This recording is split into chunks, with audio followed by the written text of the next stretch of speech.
Welcome, ladies and gentlemen, and thank you for being here today. On January 20th, 1961, President John F. Kennedy addressed the nation with his inaugural speech.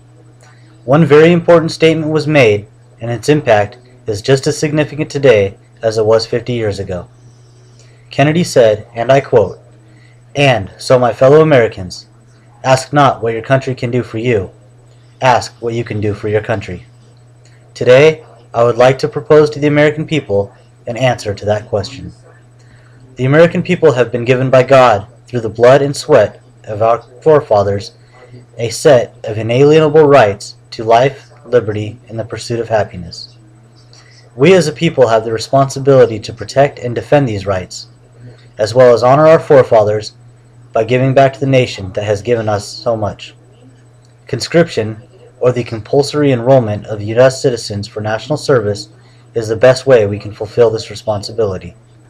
I would like to propose an appeal to action for the United States to mandate a 2-year military service requirement by all of its able-bodied citizens ages 18 to 25, with the option to continue service thereafter. You might ask, well, what defines an able-bodied citizen? That's a good question, and I would recommend that only those citizens that are physically capable and mentally stable as determined by a professional be required to serve. However, those not meeting minimum requirements established would not be denied the gratifying opportunity to serve their country. They could do so in a variety of other means, such as service in domestic Peace Corps or becoming an educator, and these are just some of many examples.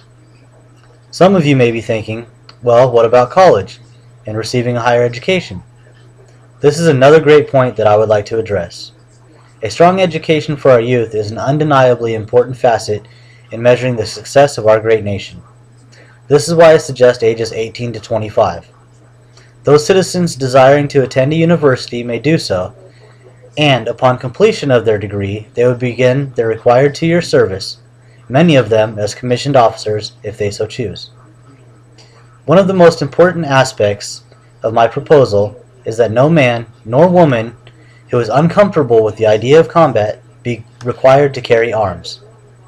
Conscientious objectors would be free of fear in this regard.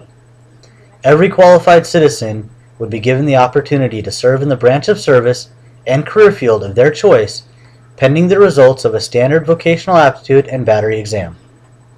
Furthermore, each citizen would be given the choice of whether to serve their 2 years on active duty, National Guard, or reserves. Aside from the obvious responsibility we have as Americans to care for our nation, there are several benefits to be gained from a conscription act. First, current unemployment rates are at a dismal and unacceptable high in this nation. According to the United States Department of Labor's Bureau of Labor and Statistics, the average unemployment rate over the last 4 years is 8.9%. This is almost double the 4.9% unemployment rate the nation sustained during the Vietnam War draft years. Military service provides its members with unparalleled training in careers ranging from admin and healthcare to civil engineering and space exploration, with just about anything you can imagine in between. Secondly, the United States has become a nation disconnected with its military.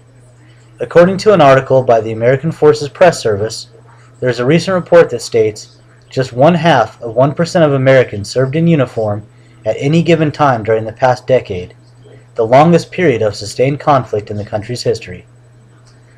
A majority of those who serve do so because they have family ties with the military.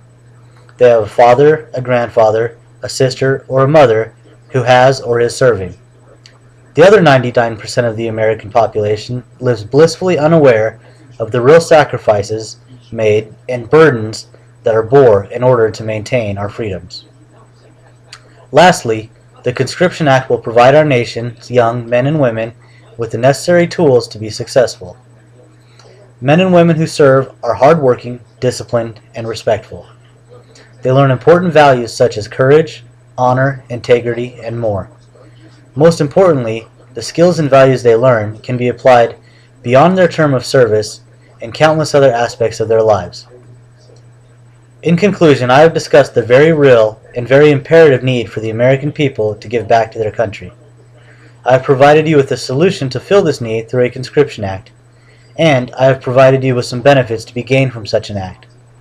There are currently several countries, democratic and non-democratic, that have conscription laws in place, and from my personal experience as a current veteran, having served over 10 years, there is neither a greater gift nor one more gratifying than a citizen can provide to their nation than their own service. I hope you take my proposal under strong consideration, and I thank you for your time.